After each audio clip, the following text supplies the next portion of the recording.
Assalamualaikum warahmatullahi wabarakatuh. Saya Danung Fajar Adi Saputra dengan NIM 100001132. Saya ingin membahas tentang psikologi dan perspektif Islam.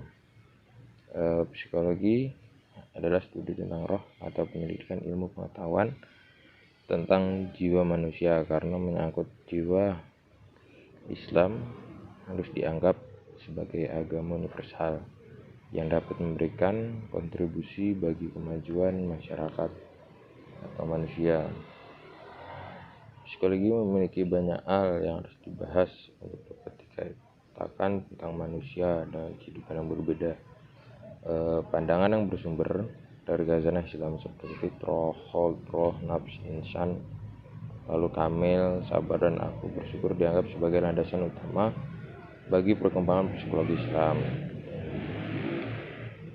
Sebelum kita melanjutkan, akan lebih bijaksananya untuk memeriksa definisi psikologi Islam tersebut.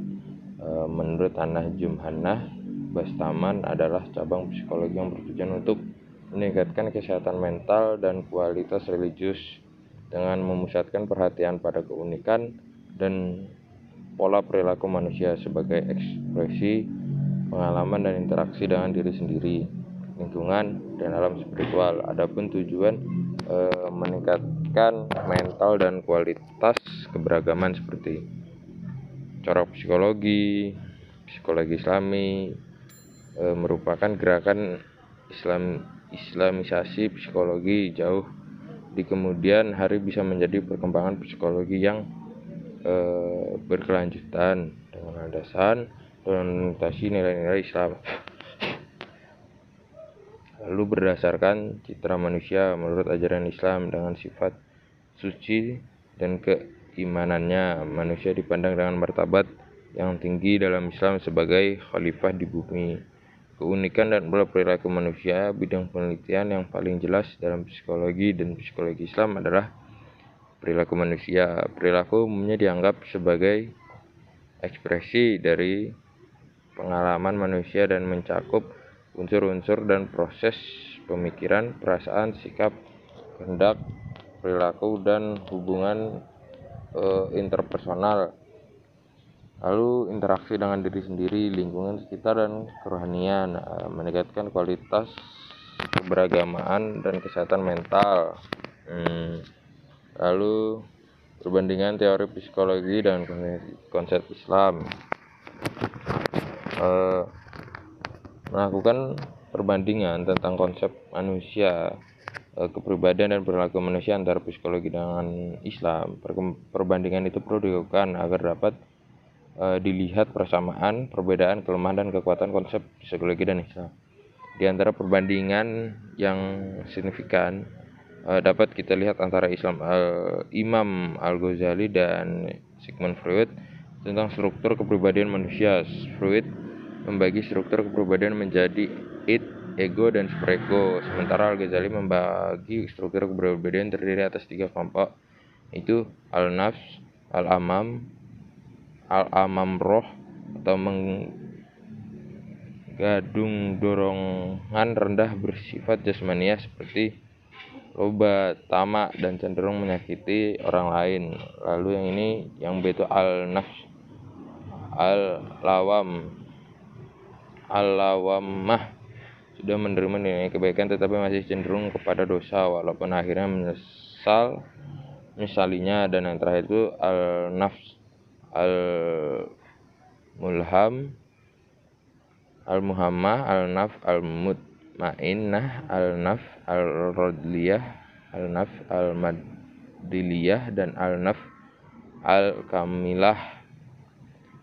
M. Dawam Roharjo membandingkan konsep id dengan nafsu amarah, ego dibandingkan dengan nafsu al-wamah, dan superego dibandingkan dengan nafsu al-mulhamah, nafsu mutmainnah, nafsu radiyah, nafsu mardiyah, dan nafsu kamilah.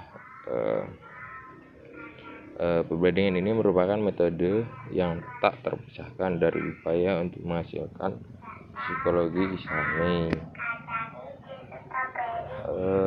Lalu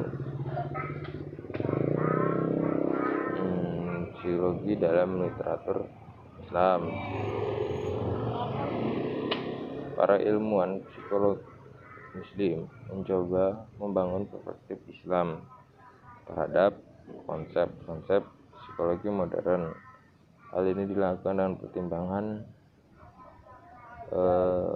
bahwa Islam adalah sumber pedoman pandangan tata nilai kehidupan bagi manusia, dan dalam Al-Quran sendiri banyak mengungkapkan tentang konsep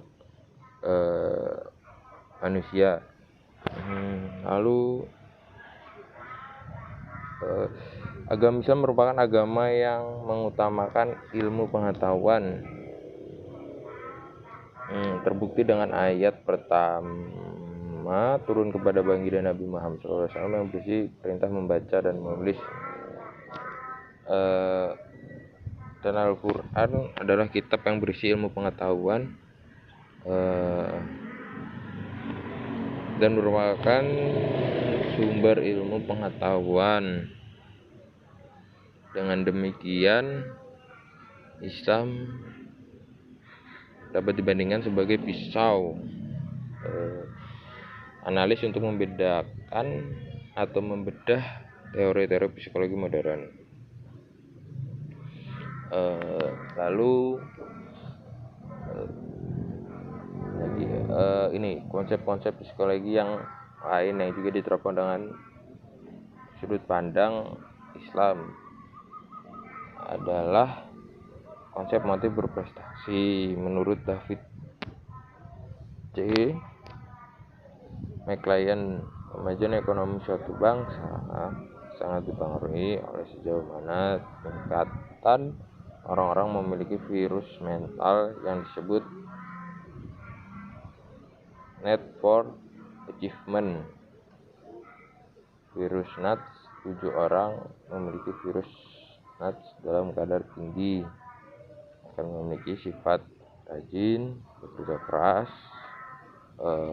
lalu mengerjakan sesuatu yang ingin berhasil, dan sebaik-baiknya merasa lebih puas dengan hasil kerja yang baik daripada upah yang diterimanya.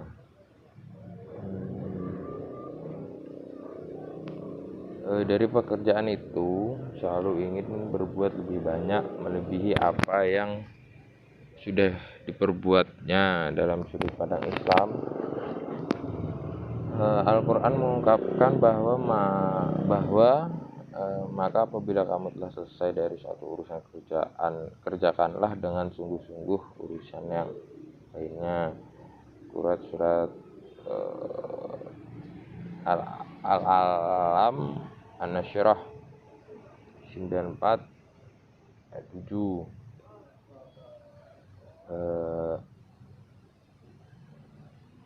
Pesan yang dapat kita tangkap dalam ayat ini adalah dianjurkan untuk bekerja dengan rajin dan sungguh-sungguh, namun hal negatif dapat timbul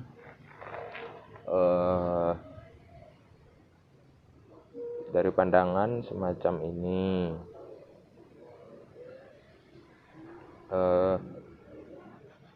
yaitu orang-orang yang terdorong untuk bekerja terus mencapai standar maksimalnya atau perfeksionis yang telah ditetapkannya. Akibatnya secara psikologi, orang akan selalu merasa tidak puas atau selalu berkurang akan hasil atau usaha pekerjaannya. Ketidakpuasan ini akan menjadi sumber ketegangan jiwa yang akhirnya dapat menimbulkan bermacam-macam problem sosial maupun individual. Oleh karena itu, dalam Islam, orang bekerja bukan untuk mendapatkan pengakuan dari orang lain atas prestasi yang diperbuatnya, melainkan pengakuan dari Allah semata. Sebagaimana disinyalir dalam ayat, dan kepada Allah hendaknya kamu berharap. Al-Alam Nasrah ayat 8. Dalam kancah psikologi barat, menurut menekankan bahwa hasil kerja harus mendapatkan pengakuan dari orang lain sehingga motivasi menjadi kuat. Lalu sebaliknya, dalam Islam keikhlasan bekerja adalah keutamaan. Pengakuan dari Sang Khalik merupakan harapan tertinggi bagi seorang muslim karena di sana ada keriduan dan ganjaran adalah pahala. Sebagaimana seorang suami yang bekerja mencari nafkah dengan tujuan memberi kebahagiaan lalu dan memenuhi kebutuhan keluarganya, ia akan mendapatkan nilai pahala di sisi Allah. Jadi dalam Islam segala sesuatu pekerjaan sangat ditentukan oleh niat, sebagaimana dalam hadis sungguhnya yang segala pekerjaan tergantung pada niat, akhir Bukhari Muslim. Lalu kepribadian menurut psikologi Islam adalah integrasi sistem kolbu, akal, dan nafsu manusia yang menimbulkan tingkah laku. Aspek nafsani manusia memiliki 3 daya, yaitu kolbu, lalu akal atau fitrah, lalu kognisi atau lalu nafsu. Sekian dari saya. Assalamualaikum warahmatullahi wabarakatuh.